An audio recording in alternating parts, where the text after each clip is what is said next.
Shout out to Corey X Kenshin. At 2 million followers, I'll make an OnlyFans account.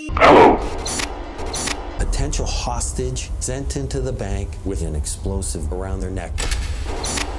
There is only one key to open the device. Something like this had never happened before in the history of the FBI. This case is exactly like these movies. It's so weird and so creepy. They literally told this man, do you want to Play a game. He was supposed to go from point A to point B to point C, where the keys would be given him to release this bomb. This made worldwide news. The purpose of the pizza bomber plot? Money. How could this happen? Who's the mastermind? He had no choice. He didn't know what he was about to get himself into. All he was doing was delivering pizzas. Alright, y'all. So, I hope y'all have y'all snacks. We got a shout out to people who always have their snacks and everybody who DM me their pictures of y'all snacks. I be seeing them all. So, thank y'all for that. And a girl did a whole school project on me. I cannot believe that. That is crazy. And then you got a dog chilling on the couch, just watching my videos casually. Look, I love y'all. But alright, go get your snacks. Started off in your world. Now, Brian worked at this pizza place called Mamma Mia's.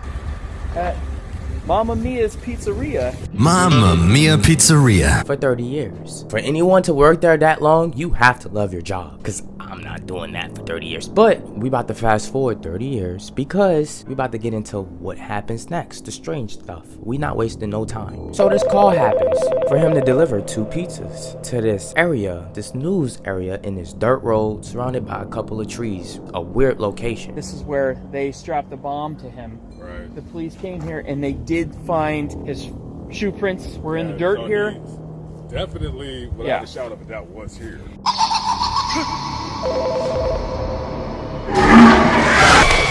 The name of the street was called 8631 Peach Street. As you can see on the map, you don't see no roads, you don't see no buildings. If you zoom in, this is a weird place to deliver pizza.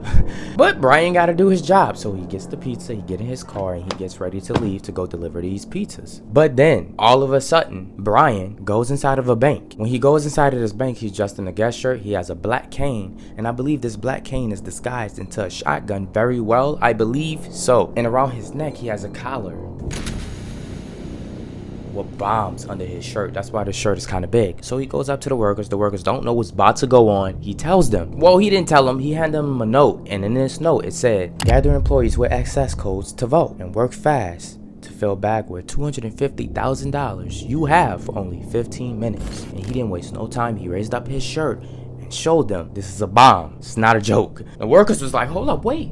It would take over 15 minutes, but we can give you this 8,000 that we have. You have to take this because this is all we have. He was like, you know what? I have no option. He took it, and then he walked out this bank, trying to feel all calm and everything. He even grabbed the sucker out, the little jar, and then he went in his car and left. And then immediately, the workers called 911. They gave a description of this guy, this bomb that they seen, and they gave the description of the car. And in minutes, this guy was pulled over and arrested. They was in this wide open parking lot because they don't know when it's gonna blow.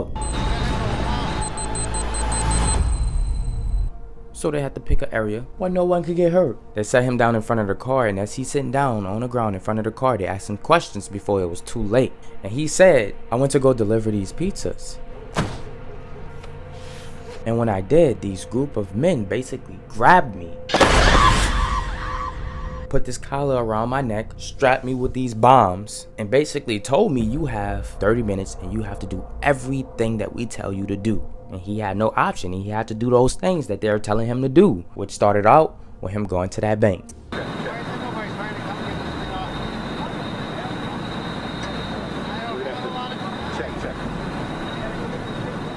Don't have a lot of time, he said. Police wanted to talk to him, Brian Wells, about a bank robbery that he had pulled off, but he told them that he had been set up and that the bomb he was wearing would go off. And then all of a sudden, after this conversation, boom, the bomb squad ended up showing up 2 minutes later, but it was already too late. Now, I was right. That cane was definitely a DIY shotgun, and they made the bombs and they made this collar, and they literally played the game with this man. And I believe this was around a time when Saw, the movie, was at its prime. This is a movie that makes you just go, oh my God. And we all know how the movie Saw is. Now investigators investigated the car and they noticed that a paper was lying there. And it had a set of rules for him that he had to do while doing and completing all of this in 30 minutes. He had to go to McDonald's, and by the McDonald's sign, there was a rock. You go to this rock, you pick it up, and there's a note under it, and you follow the instructions that it give you next. He was on a scavenger hunt for his life.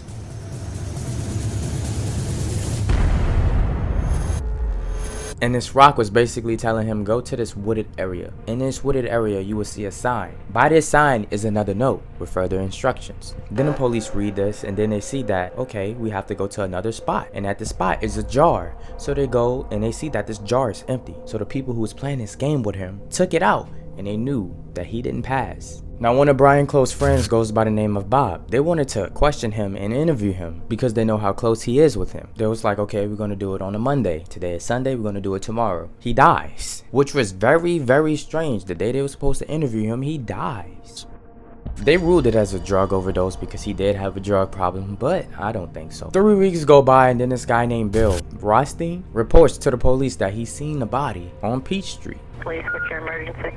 There's a woman that you might want to question. What's up with this Peach Street? Don't go there if you live in Pennsylvania, because to be exact, it was 8645 Peach Street. And he said, this lady named Marjorie, yeah, that's my neighbor. I was storing a body for her because I was just trying to be nice. She just all of a sudden said, yeah, I murdered my ex. So I stored the body for her for a little while. And then this one following day, she called him up and said, you know, I have a meat grinder. I want to actually grind that body that you have stored in your home. And at this moment, he was completely freaked out. He couldn't take it no more. So he called the police. He reported all of this. Then a second witness comes forward saying they saw Rothstein at the local dump a few days before his arrest. What this says to investigators is that Rothstein was trying to get rid of something. He was trying to hide evidence. The police go ahead and over to this guy's house, Bill, and they go inside of this house and everything is caught on body cam, and you can see this house is just filled with a lot of things. They said it reeked in there. Of course, they see the body. Marjorie was quickly arrested and she was like, no, I did not do it. It was Bill. He's the one that killed my boyfriend, my ex. Immediately blamed it on her neighbor. When the body defrosted, it took 4 days. They knew that this guy died from a gunshot wound straight to the head, specifically a shotgun. It was not my fault. Bill Rothstein is a filthy liar that's gonna get sued. Now, there's something you need to know about this lady. I got the goosebumps. Oh my goodness. Everyone she dated. You know what? I'm not even gonna spoil it. One of her exes died because he hit his head on the table. Strange. Another one of her exes. So apparently he unalived himself.